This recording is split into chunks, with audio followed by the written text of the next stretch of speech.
संपादक जो पटेल साहित्य संसदर सभापति एठार उपस्थित थिबा कवि लेखक साहित्यिक बांधव आज आम आलोचना करवा सबुज विप्लव शिशु साहित्य अनुष्ठान भूमिका एवं शिशु मान मनस्तत्व। भारत एक पल्लीबहुल देश, शतकड़ा 50 ରୁ 90 भाग लोक पल्ली अंचल बास करती। पल्ली अंचल बास कर शिशु मान मनस्तत्व खूब गभीर एवं संवेदनशील। शिशुटे पल्ली माटी जन्मग्रहण कर से स्वप्न देखे एवं सबुज विप्लव भविष्य अंशग्रहण करे। शिशु साहित्य जितेबले रचना हुए सेतेबले आम प्रथम देखू शिशुर मनस्तत्व, शिशुर सरल चिंता, शिशुर हस, शिशुर कांद एवं शिशुर मनस्तात्विक चिंताधारा सबुग नहीं शिशु साहित्य प्रतिध्वनित होता है। शिशु माने देशर भविष्य, आज शिशुटे कालीर भविष्य नागरिक हो देश जातीय गठन में गुरुत्वपूर्ण भूमिका ग्रहण करता है। पिला दिन तार मन भितर जो चिंता चेतना आम पुरेबा भविष्य में से चिंता चेतना को नहीं से देश जातीय गठन में अंशग्रहण कर माटीर पिंडुला कुंभकारटे जिते गोटे वस्तुटे तैयारी करे प्रथम से जमी भाव में गठन करें से भविष्य में आउ अन्य रूप नहीं न थाए सेटा ही तार शेष रूप ही थाए। ठीक से भाई शिशुटे माटी पिंडुलाटे ताको आम पिला दिन जमी गढ़ा से भविष्य में सेमती गठन हम। तेणु लेखक माने कवि माने शिशु मनस्तत्व को नहीं अनेक काव्य कविता गल्प उपन्यास रचना कर शिशु मान भितर जो चिंता पिलादिन पुराया कथा से चिंता पुरई शिशुर मनस्तत्व ही देश जातिर मनस्तत्व एवं देश जातिर गठन में शिशु मान भूमिका नहीं आम गर्व करवा और गौरवान्वित होगा। आज विषय वस्तु हूँ शिशु मनस्तत्व सामाजिक मूल्यबोध एवं सबुज बहता। अतीत शिशु साहित्य अनेक सबुज बाहिर कथा कहुई, सबुज कथा कहुई एवं ताकू नहीं बहु काव्य कविता गल्प उपन्यास रचना कराई से पल्ली साहित्य परिणत होती, शिशु साहित्य परिणत होती ओडिया साहित्य को से साहित्य समृद्ध। अनेक शिशु साहित्य पल्ली जीवन चित्र रही, पल्ली जीवन कहानी रही, पल्ली जीवन सुख दुख तार संध्या सकाल चित्र रही। पल्ली जीवन में जो प्रकार आम चिंता चेतना देखू सकाळर वर्णना संध्यार वर्णना माटे संध्या धूप दिए चौरा मूले एवं गाँ गंडारे पिलाटे धूली खेले बिलबाड़ी सहित आंबतोटा सहित कोईलर कौतान सहित से निजक सामिल करे से सबुदिन शुणे कोईलीटे केमती बोगाऊे कोईलर कौतान पक्षीर कल पूजन ध्वनि एवं नईर कूलकूल ध्वनि ये तार मन में विराट चिंता चेतना गढ़ी तोली था। शिशुटे जो जन्म है कुआ कुआ राब करे तार मन भितर से माटीर ममता माटीर स्नेह श्रद्धा तार मन भर प्रथम ही पड़ी थाए जे मु कहीं आसली संसार को किए ना ये माटीर मोह ताकू आच्छन्न कर। माटी भितर ही से स्वप्न देखता एवं यही माटी हूँ पल्लीर माटी ये माटी भितर ही सबुजर स्वप्न देखता पिलाटे बड़ हुए एवं से सबुज शस्य क्षेत्र देखे ता भितर से नीलिमा देखे राति पाइले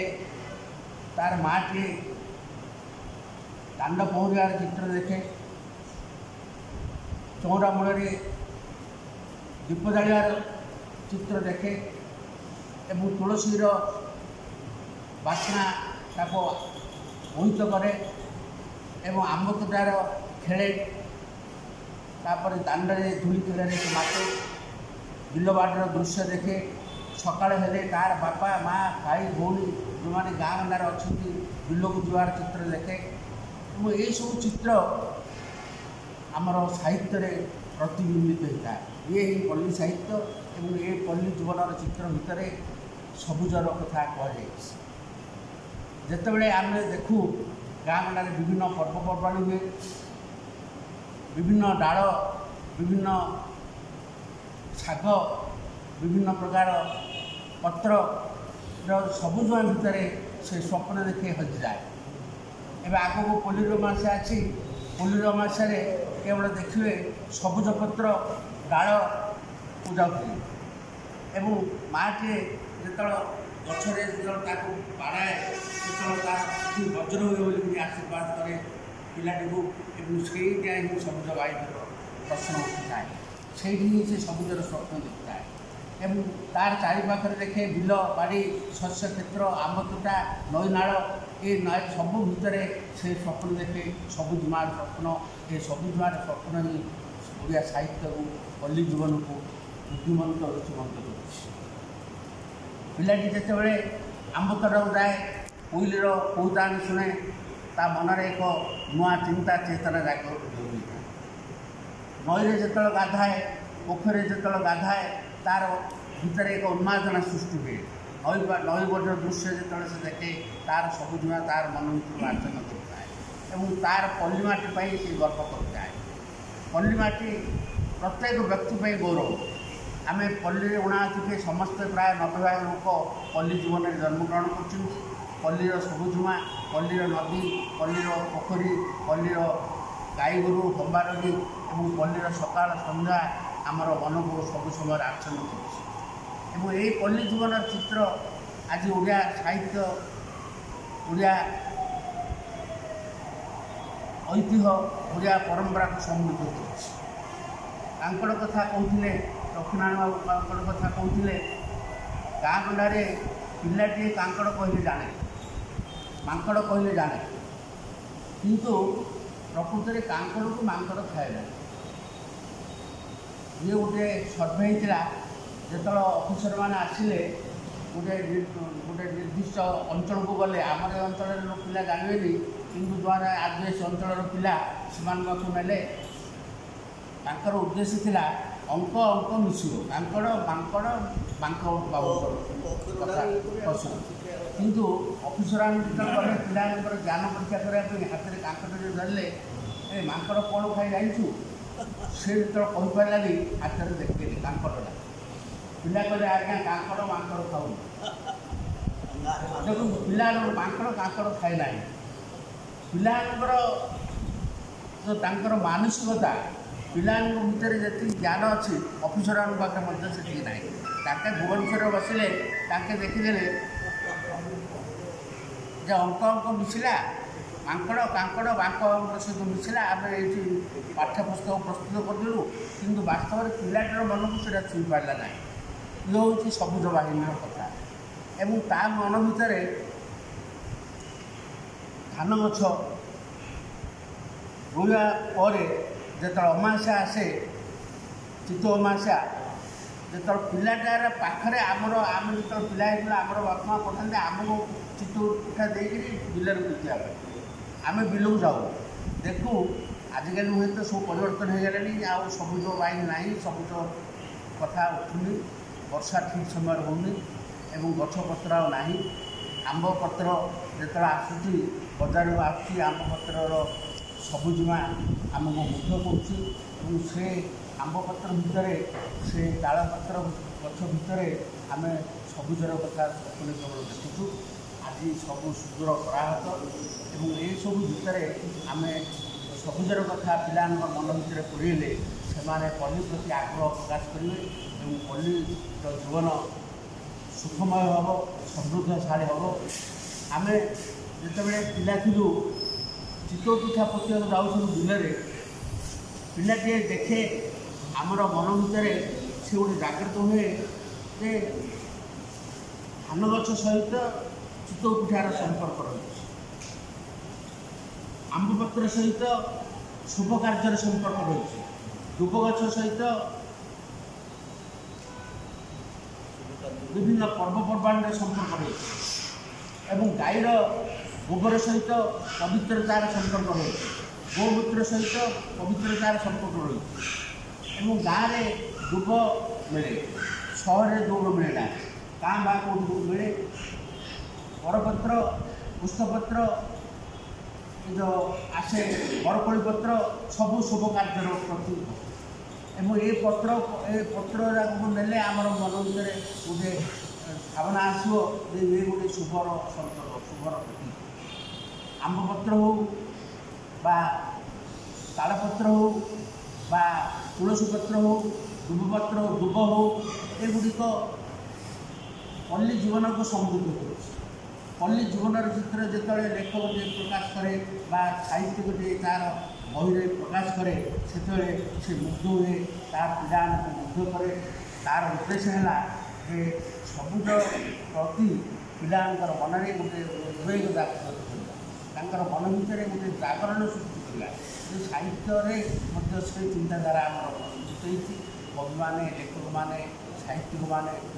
ये सबुजर कथा कहते विभिन्न पत्र पत्रिकार विभिन्न प्रकार काव्य कवितार उल्लेख कर शिशु साहित्य शिशु मान मन में गाँ गुंडार चित्र जो आम भरीदवा गाँ गुंडार चित्र जो आम उल्लेख करवा ये दुब पत्र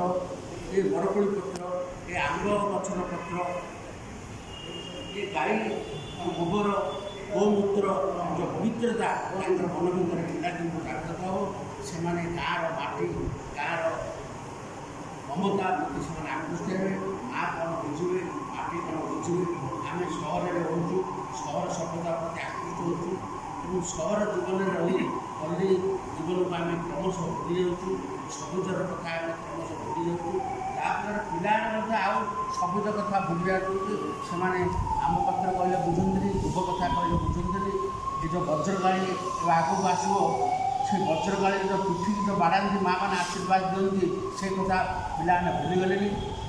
हाथ में जो हलदी गंठी बंधा जाए सेटा के पवित्र के महान मातृर ममता माँ स्नेह माँ पालन जो उद्देश्य रही से कथा आम आस्ते आस्ते क्रमश बुझीगलु। तेणु आमर उद्देश्य है पिला मन में शिशु मान मन में गोटे नूतन चिंता चेतना जागृत करवा से जमी पल्ली जीवन प्रति आकृष्ट हे पल्लीर सरलता पल्लीर सुख दुख पल्ली प्रति आकृष्ट हे देश जाति पल्ली जीवन को सहायक होता है। 90 भाग लोक पल्ली बास कर 90 भाग पिला पल्ली बास कर